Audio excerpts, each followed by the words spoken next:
2021 жылдың 12-17 сәуір аралығында жаратылыстану, ғылыми сауаттылық және үш тілді білім берудің кіріктірілген апталығы өтпекші.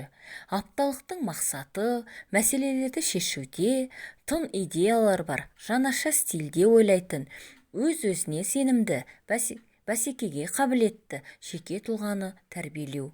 Барлық апталыққа қатысушы әріптестеріме, оқушыларға сәттілік тілеймін.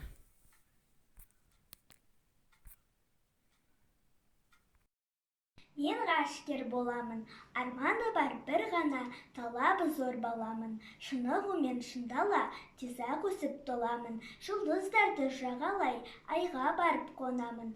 Тұңғыш Тоқтар ағадай, мен ғашкер боламын. Сен білесің бе, жаратылыстану пәнінен неше түрлі мағлұматтар алуға болады? Пайдалы қазбаны тұтыну мөлшері жыл сайын толағай келе жатыр. Бұл ресурстардың сарқылуы әкелуі мүмкін. Себебі пайдалы қазбалар өте баяу түзіледі. Мысалы, көмір мен мұнай пайда болу үшін 300-350 миллион жылдар уақыт керек. Табиғатым, тіршілігім, арасым, сенсіз менің тарылады тынысым. Биік-биік тауларына қарасам, алшам басып түзеледі жүрісім.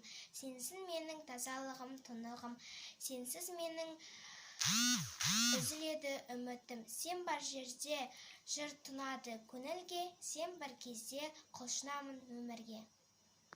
Мен қазақпын, жылқы мінез қайсарлы, жақсы мен жаманды айыратын байсалды.